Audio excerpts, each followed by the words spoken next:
둘, 셋. 네가 너무 좋아. 어떡해. 네가 너무 예뻐. 어떡해. 나랑 만나볼래. 어떻게 생각해? 잔말 말고 말해. 좋다고.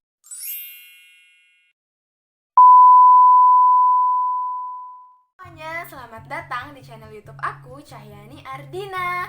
Nah, jadi di video aku kali ini aku bakalan merekomendasikan film-film Korea ya buat kalian yang tentunya nggak kalah menyedihkan dan nggak kalah seru dibandingkan drama Koreanya. Penasaran? Tapi sebelum ke videonya, jangan lupa kalian like, komen, dan subscribe channel YouTube aku supaya aku makin semangat bikin konten lainnya. Oke? Yang akan aku rekomendasikan ke kalian yaitu Sunny. Film ini memiliki poin utama tentang flashback, jadi alurnya maju mundur. Dimana diceritakan seorang ibu rumah tangga itu nggak sengaja ketemu sahabat masa lalunya pas dia masih SMA di rumah sakit. Nah ternyata sahabatnya ini tuh mengidap penyakit yang mematikan gitu loh. Jadi sejak saat itu mereka berdua itu mulai deh tuh flashback tentang masa-masa SMA mereka, sekaligus ingin ingin mempertemukan kembali sahabat-sahabat lamanya. Dan film ini itu udah ada versi Indonesianya, kalau nggak salah tuh judulnya Bebas. Aku bakalan taruh posternya di sini. Nah, dan kalian bisa tonton versi asli yang Sunny maupun yang versi Indonesianya.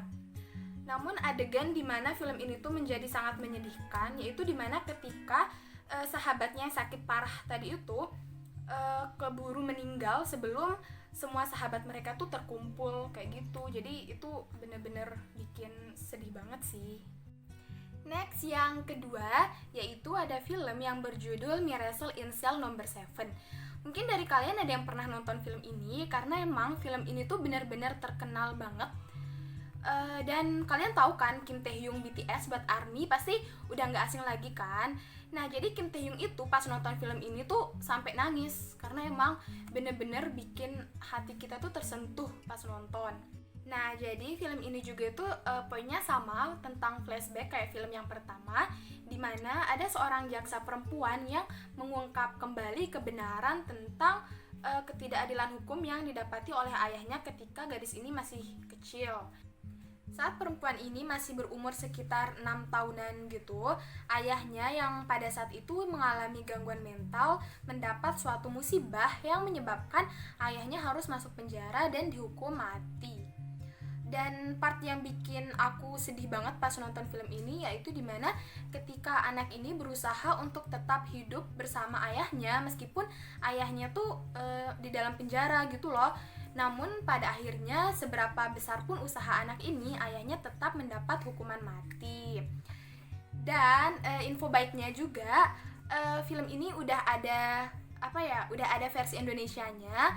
Kalau nggak salah tuh tahun ini deh dibikin. Jadi aku bakalan taruh posternya juga di sini. Kalian bisa cek aja. Lanjut yang ketiga, yaitu film berjudul Hope. Berbeda dari film-film yang aku rekomendasikan, film ini itu diambil dari kisah nyata. Kalian bayangin dong, ini kisah nyata dan bisa menimpa siapa saja termasuk kita. Film ini itu menceritakan tentang seorang anak kecil yang masih TK itu mendapatkan pelecehan seksual ketika ia akan berangkat ke sekolahnya. Buat yang udah nonton film ini, sebenarnya tuh di film dan versi aslinya itu ada beberapa perbedaan dan di aslinya itu lebih tragis lagi loh. Kalau kalian tahu, jadi kalian bisa bandingkan adegan di film sama adegan di real, maksudnya kejadian nyatanya itu beda gitu. Dan itu bener-bener bikin aku sedih banget. Ya ampun, ada aja ya orang sejahat gitu. Nah, dan yang bikin aku kesel banget sama film ini itu pelakunya cuman mendapatkan hukuman beberapa tahun penjara aja. Jadi nggak lama gitu loh, kayak belum ada keadilan gitu. Dan tahun ini 2020 pelakunya bebas. Aduh, kesel, sedih juga. Dan gadis ini itu saat ini kalau nggak salah berumur 23 atau 24 tahun. Lanjut yang keempat, yaitu ada film yang berjudul My Annoying Brother.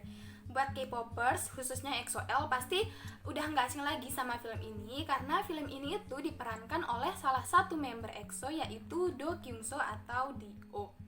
Nah, jadi film ini itu bercerita tentang D.O yang mengalami tunanetra memiliki kakak tiri yang memanfaatkan situasi D.O untuk bebas dari penjara. Jadi kakak tirinya ini tuh napi. Nah, dari awal cerita sampai pertengahan itu alurnya ya masih biasa-biasa aja. Ada unsur komedi karena perkelahian antara kakak dan adik gitu. Cuman di akhir ini tuh menyedihkan karena dimana ternyata sang kakak itu memiliki penyakit mematikan gitu, kayak dia tuh kanker dan udah stadium akhir, dan dimana itu hidupnya tinggal 3 bulan deh kalau nggak salah. Tapi dia nggak mau ngasih tahu adiknya gitu, jadi si Dio tuh sama sekali nggak tahu, dan sampai akhirnya si kakak meninggal dunia dan Dio ini nggak ada di sisi kakaknya. Yang terakhir yaitu ada film yang berjudul Be With You. Film ini tuh sebenarnya bergenre fantasi drama, tapi meskipun begitu film ini tuh nggak kalah menyedihkan dibandingkan film-film lainnya. Nah, di mana diceritakan seorang anak laki-laki kecil yang telah kehilangan ibunya. Jadi ibunya ini udah meninggal gitu loh. Dan anak ini tuh percaya pada sebuah cerita penguin, di mana ketika hujan turun, ibunya ini bakalan kembali lagi gitu loh sama dia meskipun ibunya tuh udah meninggal. Dan ajaibnya ternyata hal itu beneran terjadi. Jadi ibunya beneran datang lagi ke sisi mereka.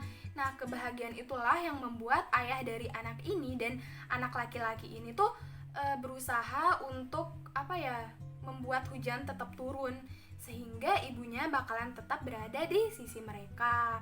Namun bagaimanapun juga musim hujan tetap akan berakhir ya.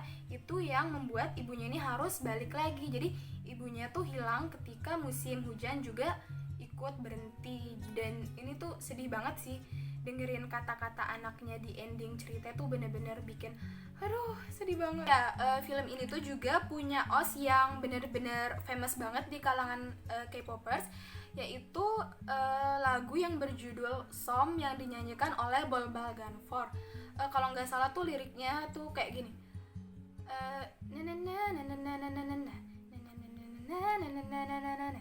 itu. Nah, dan mungkin aku juga tuh sempat kaget gitu loh, karena aku tuh sebenarnya tahu lagu ini tuh udah lama dan nonton filmnya tuh baru-baru. Dan so, thank you so much for watching guys. Semoga rekomendasi aku ini bermanfaat untuk kalian semua. See you in another video. Bye.